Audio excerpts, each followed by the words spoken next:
It was from this perilous vantage point atop Broadcasting House, and from many another vantage point equally perilous, that Edward R. Murrow of CBS News watched London pummeled night after night by German bombs, and then later by German rockets too. He walked the streets of London during the Blitz in the dark, when those who were not reporters, and many who were reporters too, took shelter underground. He needed to see what was happening so that he could make Americans back home listening to him on the radio see too. And he did. He made Americans see with words alone.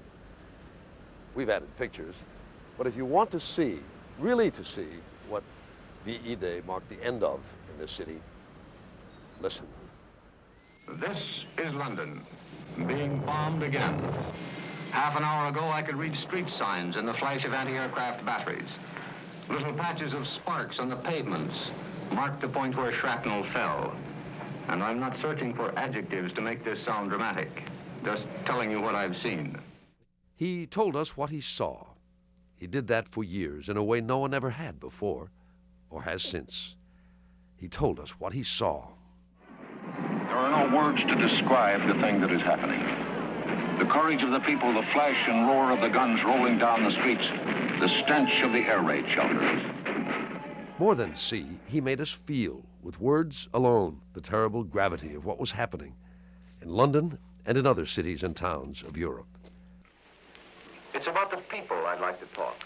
The little people who live in those little houses, who have no uniforms and get no decorations for bravery. They're the unknown heroes of this war. At 3 o'clock this afternoon, the Prime Minister... It was dangerous enough to be on the ground in London, heaven knows, in those days. But the sky above London was more dangerous still. And Ed Murrow went into that danger too, on more than one bombing run from England to Europe. If he did not see for himself, how could he make us see? We were approaching the enemy coast. Jock whipped the dog back into a climbing turn, and then I was on my knees, flat on the deck. I picked myself up and looked out again. I began to see what was happening to Berlin. Sticks of incendiaries from the preceding waves made the place look like a badly laid out city with the streetlights on. The small incendiaries were going down like a fistful of white rice thrown on a piece of black velvet.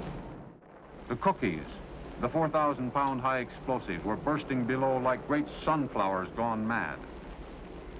And then as we started down again, still held in the lights, I remembered that the dog still had one of those cookies in his belly, and I was very frightened.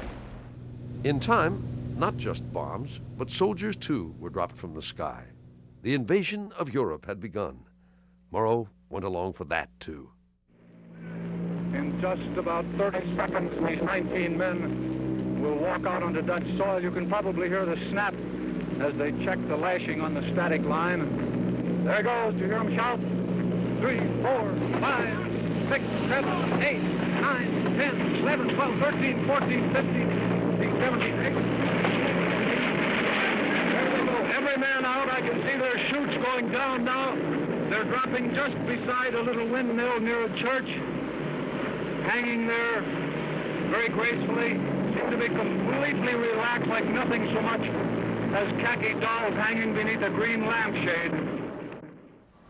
In the end, it was not only that he saw so clearly, although he did, and not only that he described so well, though he did that too. It was that he did not look away. If vision itself can be described as courageous, his was. Even when he saw unspeakable evil, he did not look away. Permit me to tell you what you would have seen and heard had you been with me on Thursday. It will not be pleasant listening. For I propose to tell you of Buchenwald.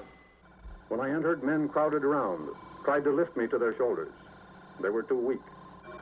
As I walked down to the end of the barracks, there was applause from the men too weak to get out of bed. It sounded like the hand clapping of babies. In another part of the camp, they showed me the children, hundreds of them. Some were only 6. One rolled up his sleeve, showed me his number. It was tattooed on his arm. D6030 it was. The others showed me their numbers. They will carry them till they die. I pray you to believe what I have said about Buchenwald. I have reported what I saw and heard. but only part of it. For most of it, I have no words. About that one thing, Ed Murrow was wrong. He did have words.